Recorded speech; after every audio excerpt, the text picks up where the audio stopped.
Hi, guys. I'd like to chime in on the debate that people have been having for decades about tone woods and their impact on the electric guitar. Many people feel that the wood isn't doing anything in an electric guitar other than sustaining the string so we can get a nice long sustained note.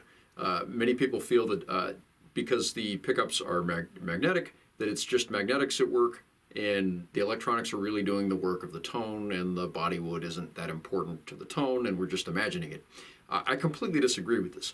The first thing to consider as to why this is false is if you take your strings off your guitar and tap into a pickup or tap on the body of the guitar, especially with the gain cranked up so you can hear it, you'll hear the sound go through the pickups.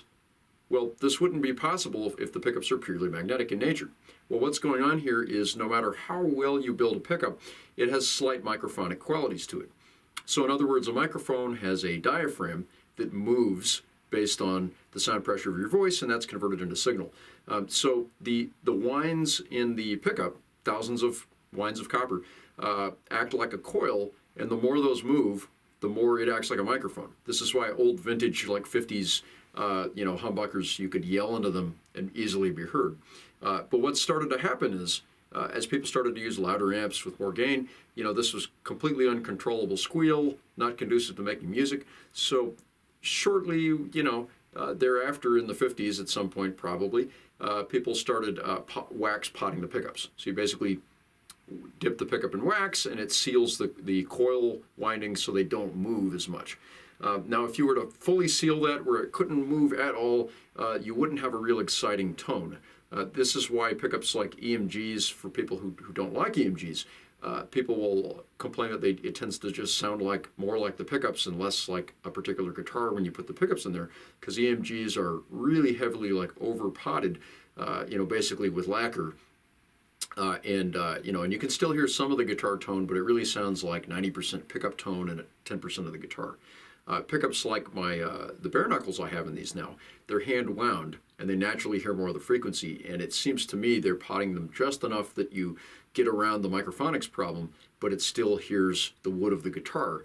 So these pickups in particular, compared to the ones I used to have, are very sensitive to how you mount them. So for example, both of these guitars are 25.5 scale instruments, but one's mahogany body, one's ash. They have the same bridge humbucker, but this one's direct mounted and it sounds very different. The one that has the fixed bridge and the pickup rings, the pickups sound more isolated and it's a more tight, unforgiving sort of attack to it, and it sounds very different. So I'm with those pickups, it's pretty clear to me I'm definitely hearing more of the wood in those guitars with the pickup as opposed to the pickup with a little bit of the sound of the guitar. Now, I know that because I've had different brands of pickups in and out of the guitar. And even that being said, the guitars tend to have their certain character no matter what pickups I put in there. So, that tells me the wood makes a difference. Okay, so anyway, we know the pickups are slightly microphonic, so they are hearing, the actual sound of the wood to some degree is going through the pickups. Well, let's assume they weren't. What if they weren't microphonic? What if they didn't pick up any of the acoustical qualities of the wood? Would the wood still matter? Yes. So let's think about it for a second. What does the wood do? Well, whether it's wood or carbon fiber or something, right? It's there to sustain the string. But when we pick a string, okay, so let's say we pick your high E string, you're hearing the note you perceive, right? But made up in that note are the harmonic overtone series. So you're hearing thirds, fifths, and octaves. Well, those third, fifths, and octaves are in there just as if you fretted a note. You just don't perceive them as easily. So the pickup hears that, as an actual note and reproduces that. Okay, so where does the wood come in? Well, the wood is either going to, if it were a bad guitar that doesn't ring well acoustically, it's because the material's damping or sucking up the sustain of the string. Well, it's also sucking up the harmonic overtones, right? Well, what if it does the opposite? If it propagates the sound of the string exponentially, it's going to ring really well. Well, a brighter guitar, let's say like my ash guitar over there, with the maple fingerboard, it has a lot of zingy, twangy kind of qualities to it.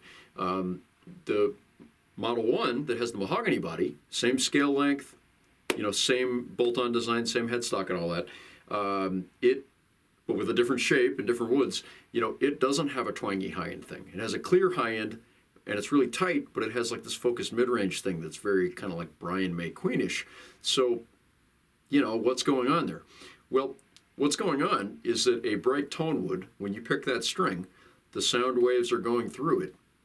And if it's a brighter tone wood, it's amplifying and propagating the higher harmonic overtones. Those in turn create a feedback loop back through the string, and it vibrates the string back and forth. So the string vibrates the wood vibrates the string, it brings out those qualities. And then the pickup hears the overtones. If you have louder, higher overtones, the pickup is going to hear that as like louder, higher notes on the fingerboard, basically. So it's going to hear it's going to create a brighter tone that filters through to the amplifier. So that's part of it. The other part is that how quickly the attack is being, the onset of the note is definitely affected by the design of the guitar. So for example, think about a Gibson 335. My experience with those is they always seem to have like a slower onset of attack that reminds me of a fuzz pedal. So if you ever played a fuzz face, compared to like a high gain, a tight like Mesa Boogie Soldano thing, you pick the note on a high gain amp and it's real direct on a solid body instrument. The attack's pretty pronounced. Okay, on a semi hollow it kind of goes mwah, and that's kind of what a fuzz does. So what's happening is it's taking a second, because of the design and the way it's resonating, for the note to immediately jump out and start exciting the string again. Also because of the design, the attack, the overtones of the attack aren't as pronounced, and they're not propagating through the body because it's resonating and sort of blurring them out, because it's not a solid body instrument. That's also true of the way you work with the hardware.